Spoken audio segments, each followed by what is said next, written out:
तो आज यहाँ पे बन रही है सिलबट्टे की टेस्ट वाली कड़ी। हेलो दोस्तों, कैसे हो आप सब। तो आज मैं लंच पे कुछ स्पेशल बना रही हूँ, तो आपके साथ शेयर जरूर करूँगी कि बेशक हम शहरों में रहते हैं, लेकिन शहरों में भी हम लोग ऐसा काम कर दिया करते हैं गांव वाला। तो फिलहाल मैं आपको दिखा, मैंने चने की जो दाल है वो भिगो के रखी थी और अब सिलबट्टे में कूट रही हूँ लगातार यहाँ पर बेसन। अब इसकी नौबत क्यों आई, मैं मिक्सी में भी ग्राइंड कर सकती थी। तो सबसे पहले तो ये बात कि मिक्सी जो है वो मैं घर छोड़ के आई हूँ और लेकर ही नहीं आ पाई वापस, तो मिक्सी तो भूल ही जाइए। लेकिन आज सबको घर में खानी थी कड़ी, तो मैंने सोचा कि चलो ठीक है, ज़रूरी तो नहीं है कि मिक्सी के थ्रू ही हम कड़ी खा सकें, मिक्सी के बिना भी। और बेसन हो रहा था ख़त्म, तो मिक्सी के बिना मैंने ये सोचा कि चलो आज सिलबट्टे वाली टेस्ट वाली कड़ी सबको खिलाई जाती है। अब देखते हैं ये मुझसे होता है कि नहीं, और आपके साथ ज़रूर शेयर। तो दोस्तों, इसमें लगती है बहुत ज़्यादा मेहनत। तो अगर किसी ने ये कहा ना कि कड़ी में नमक ज़्यादा है, मिर्च ज़्यादा है या टेस्टी नहीं बनी, वो बात नहीं आई, तो मुझसे मैं साथ में ये घुसटिंडा भी मारूंगी। घुसटिंडा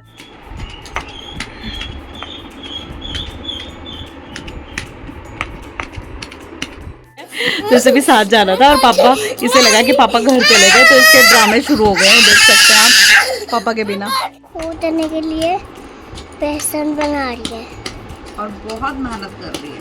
और बहुत मेहनत कर रही है।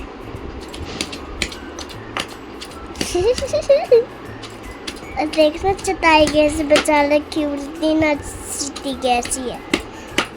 तो आप भी मेरे घर में आके लाइक और शेयर करना पाए तो दोस्तों, एक तरफ जो कल के राइस बचे हुए थे उनको फ्राई कर दिया है मैंने दिन के लिए जीरे वाले चौक के साथ, और एक तरफ बन रही है मेरी कड़ी। ये देखिए,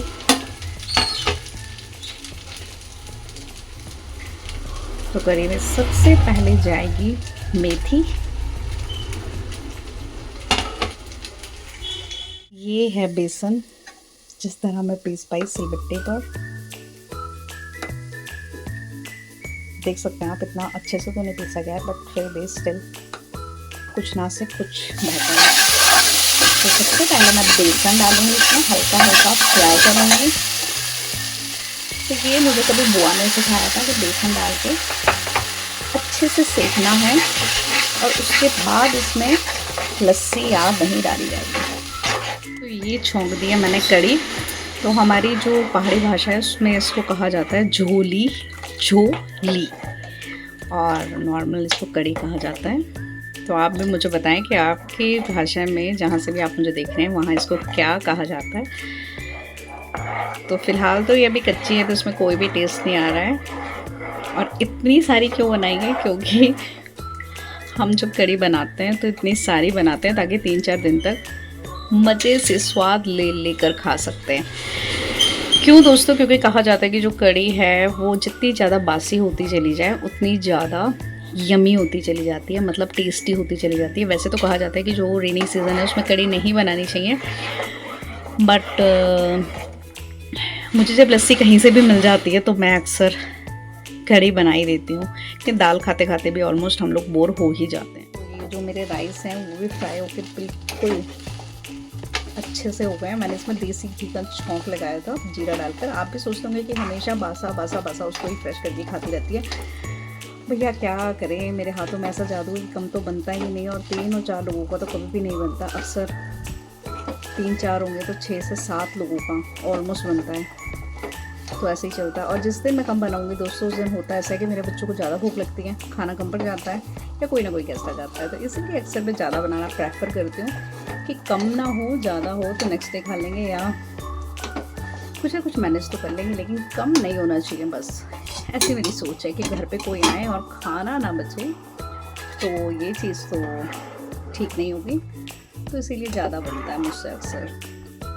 लेकिन कड़ी की टेंशन मत लीजिए आप, कड़ी तो हम 3-4 दिन में मज़े लेकर ख़त्म करेंगे। नहीं तो आज दिन में भी कड़ी चलेगी, शाम को भी कड़ी चलेगी, और कल दिन में भी कड़ी ही खाएंगे मेरे बच्चे तो।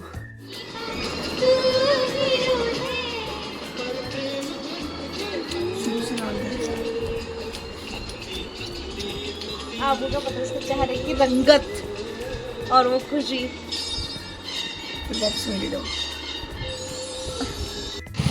तो दोस्तों, बारिश हो रही है बहुत ख़तरनाक तरीके से, और स्कूल की छुट्टी ऑलरेडी डिक्लेयर है, आज की भी और कल की भी। तो घर बैठे आनंद लीजिए बारिश का। और फिलहाल रेड अलर्ट दिया है, देखते हैं कितना रेड अलर्ट होता है।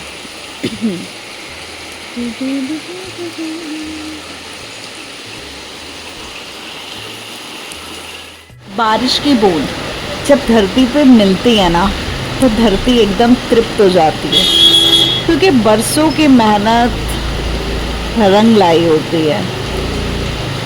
बारिश उन्हीं की दुआओं का तो असर है। तो ऐसे ही मनुष्य को हो जाना चाहिए कि जो हमारी इच्छाएं होती है ना, जिस चीज़ के लिए हमने मेहनत की होती है, तो अगर वो हमें मिल जाए ना, तो हमें भी संतुष्ट हो जाना चाहिए। लेकिन वो कहते हैं ना कि मनुष्य कभी संतुष्ट नहीं हो सकता, और जिस दिन वो संतुष्ट हो गया, उस दिन वो मनुष्य नहीं, साधु बन गया, महात्मा बन गया। कड़ी बनाई थी और इतनी सी बची है, खाने में बिल्कुल भी टेस्टी नहीं बनी, बहुत ही अजीब सी बनी थी, ना कोई टेस्ट आ रहा था, ना प्याज का टेस्ट, ना लहसुन का टेस्ट, ना किसी भी चीज़ का टेस्ट। बस मतलब मुझे खाना बनाते हुए ये महसूस हुआ कि मेहनत तो मैंने बहुत की थी, लेकिन कुछ भी यमी नहीं बनता है, ना जाने क्यों, किसकी नज़र लग जाती है। और आज मैंने बनाई है सेवियाँ, क्योंकि दूध बच्चे पी नहीं रहे थे, तो मुझे लगा कि चलो कुछ यमी सी सेवियाँ बनाते हैं। तो मैंने इसमें कुछ भी ड्राई फ्रूट्स वगैरह नहीं डाला है, जस्ट इसमें दूध और सेवियाँ बनाई है नॉर्मल सी। और साथ में बन रही है शिमला मिर्च की सब्जी, जो कि मेरे बच्चों को और मुझे बहुत पसंद है, लेकिन मेरे हस्बैंड को बिल्कुल भी अच्छी नहीं लगती। आज आपसे एक नॉर्मल सी बात शेयर करती हूँ। मेरी जो बड़ी वाली डॉटर है ना, वो अक्सर मुझे ये कहती है कि मम्मा जब भी पापा आते हैं आप कुछ ना कुछ स्पेशल बनाते हैं और बहुत ही वाहियात बनता है। सच में ऐसा होता है कि मैं कुछ ना कुछ स्पेशल बनाती हूँ, जैसे मैं राजमा बनाऊँगी, कढ़ी बनाऊँगी, कोफ्ते बनाऊँगी, और कभी किसी में नमक ज़्यादा हो जाता है, तो कभी किसी में मिर्ची ज़्यादा हो जाती है, और बहुत ही वाहियात बनता है सच में, ना जाने क्यों। अब मुझे समझ नहीं आता कि इनका खौफ है।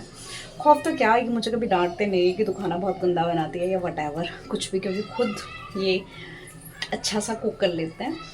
लेकिन जब हम तीनों होते हैं तब भी मैं ही बनाती हूँ, लेकिन फिर पता नहीं कैसे अच्छा बन जाता है। मुझे ये चीज़ कभी भी समझ नहीं आती कि ये क्या होता है कि जब मैं ज़्यादा कोशिशें करती हूँ तो हमेशा कुछ ना कुछ वैक बनता है। जैसे कि आज मैंने कढ़ी बेसन से भी नहीं, चने की दाल से बनाई, पर सच में बिल्कुल भी अच्छी नहीं बनी। मतलब आप मानोगे नहीं, उसमें टेस्ट ही नहीं आ रहा था, कढ़ी का अजीब सा टेस्ट आ रहा था वैक वाला।